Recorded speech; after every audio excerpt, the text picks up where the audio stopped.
Dulu aku pernah bertanya-tanya ya, kenapa politisi atau partai politik yang berlatar belakang agama, jadi politisi yang berasal dari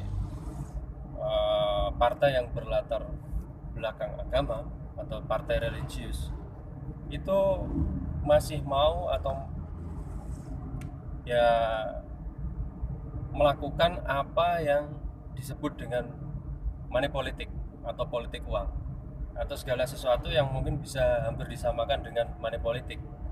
Karena money politik itu bukan hanya sekedar uang ya, tapi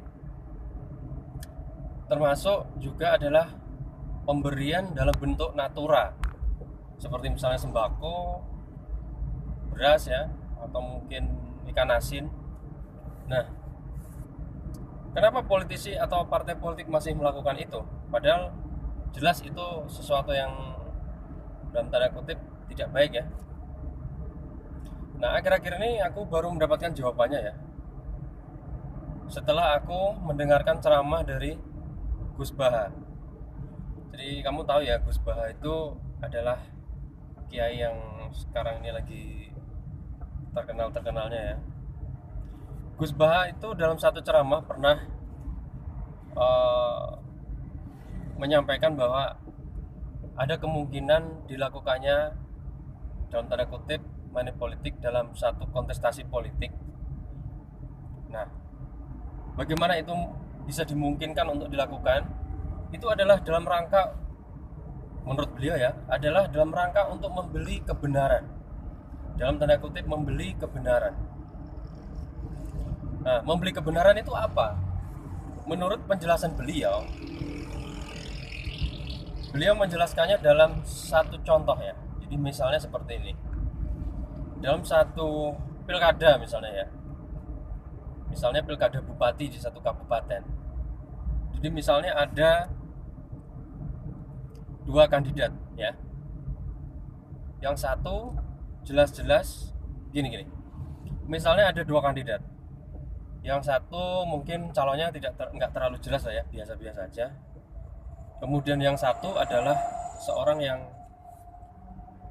penjahat katakanlah seperti itu ya, diduga tidak berakhlak mulia, tidak mengenal agama, dan tapi memiliki peluang yang sangat besar dia akan menang. Jadi misalnya si A ya si B tadi adalah kandidat yang biasa-biasa aja, tidak terlalu diperhitungkan. Kemudian eh, si A adalah kandidat yang diperhitungkan. Maksudnya mungkin sangat mungkin untuk menang, tetapi dia terkenal dalam tanda kutip sebagai seorang yang nggak baik lah ya, secara ukuran uh, manusia ya, secara ukuran keagamaan ya. Dia mungkin akan melakukan korupsi, dia mungkin akan membawa kabupaten itu menjadi lebih jelek, lebih dalam tanda kutip tercela misalnya. Nah, dalam kasus seperti itu dimungkinkan dilakukannya satu tindakan untuk membeli kebenaran. Jadi bisa bisa jadi para beberapa orang baik misalnya dalam hal ini misalnya adalah para kiai atau para ulama, beberapa ulama yang kaya-kaya itu ya, yang punya uang itu, untuk patungan dan mendukung satu calon yang diyakini lebih baik, lebih lebih soleh, lebih pintar untuk mencalonkan diri lalu memenangkan kontestasi politik itu. Nah, itulah yang dimaksud dengan membeli kebenaran.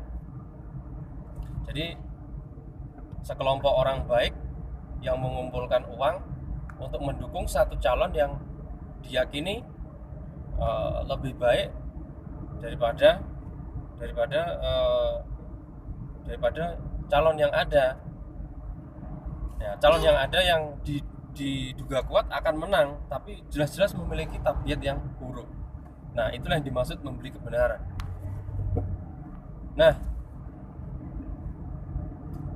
lalu apakah politisi atau partai politik yang berlatar belakang religius atau agama secara serta-merta dapat menggunakan dalil ini untuk dapat melakukan money politik? Kalau menurutku sih enggak ya. Ini kalau menurutku ya. Karena apa? Kalau kita analisis ya dari contoh yang diuraikan oleh Gus Bah tadi. Yang pertama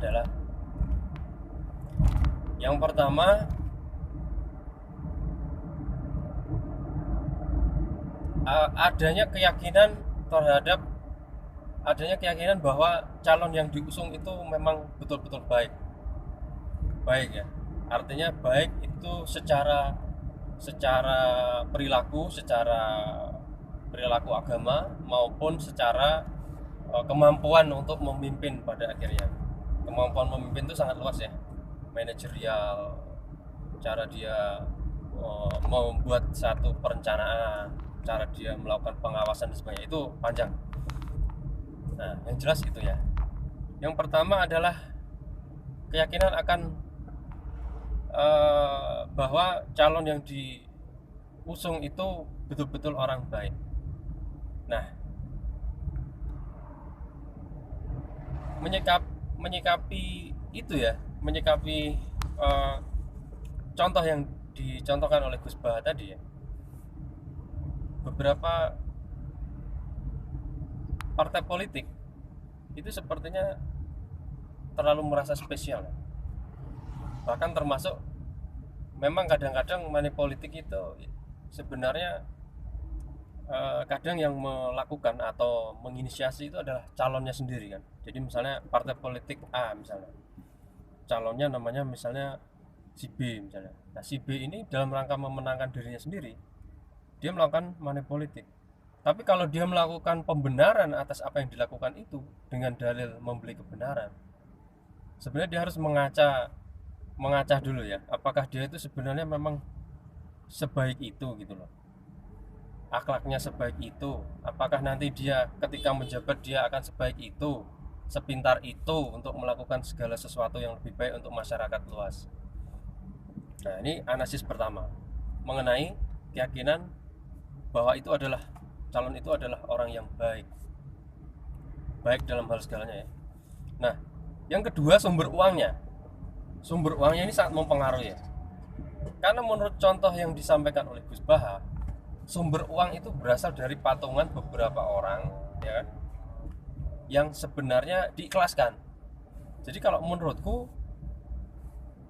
para orang baik atau katakanlah ulama yang mengumpulkan uang tadi itu tidak mengharapkan untuk uangnya dikembalikan. Karena kalau mau dikembalikan itu mau ngambil uang dari mana? Gaji kepala daerah aja nggak akan cukup. Kalau misalnya tanpa utuh, tanpa adanya pengeluaran pun dikumpulkan nggak akan cukup mungkin untuk mengembalikannya. Jadi sumber uang itu sangat penting dalam pembahasan ini ya. Jadi para ulama atau orang baik mengumpulkan uang, dia tidak mengharapkan untuk uangnya dikembalikan. Nah, sedangkan fakta yang terjadi di lapangan, uang yang digunakan untuk money politik oleh para politisi itu berasal dari kantong pribadi yang pertama. Yang kedua, kadang mereka melakukan pinjaman ke bank ya, jelas intinya dari kantong pribadi ya. Apalagi kalau berasal dari pinjaman bank, itu pasti mereka memiliki kewajiban untuk mengembalikan. Dan untuk mengembalikan uang itu, nah itu yang menjadi pertanyaan, dia akan mencari uang dari mana? Kalau uang pribadi misalnya dia sudah kaya dari lahir atau kaya dari awal sebelum mencalonkan diri, dia misalnya menjual aset-asetnya, misalnya tanah, dia punya tabungan bermiliar-miliar, itu pun bisa menjadi perdebatan. Apakah mungkin dia ikhlas, dalam arti dia tidak akan mencari pengembalian atas modal politik yang sudah dia keluarkan? Kan nggak mungkin sepertinya. Makanya ada semacam semboyan ya, atau semacam petuah atau apa ya istilahnya itu. Jadi orang yang ingin menjadi pemimpin itu dia harus selesai dengan dirinya sendiri. Artinya dia sudah tidak memikirkan hal duniawi, dia tidak membutuhkan lagi keuntungan dalam bentuk materi dan sebagainya. karena seperti itu. Tapi dalam pembahasan membeli kebenaran ini, dua hal pertama tadi yang ingin aku sampaikan ya, bahwa satu, keyakinan akan adanya keyakinan bahwa calon yang dicalonkan itu betul-betul orang baik. Yang kedua, sumber uangnya. Yang ketiga, tidak ada niat untuk uang itu dikembalikan, ya kan? Nah, sebagai tambahan dalam pembahasan ini ya, sebenarnya ada risiko ya membeli kebenaran itu. Bagaimana jika orang yang sudah mengumpulkan modal politik itu, kemudian dia mencalonkan calon yang sudah diyakini baik, ternyata calonnya itu balelo ya, dan melakukan akhirnya melakukan hal-hal yang tidak terpuji, melakukan korupsi, melakukan penyalahgunaan wewenang dan sebagainya. Itu resikonya juga cukup besar ya. Ada risiko dosa di situ mungkin ya. Nah, tapi itulah yang ingin aku sampaikan ya teman-teman ya. Jadi membeli kebenaran ala Gus Baha jika disandingkan dengan realita politik yang ada, sepertinya ya tidak bisa disamakan. Belum ada yang menyamai, atau belum bisa ada yang melakukan membeli kebenaran itu.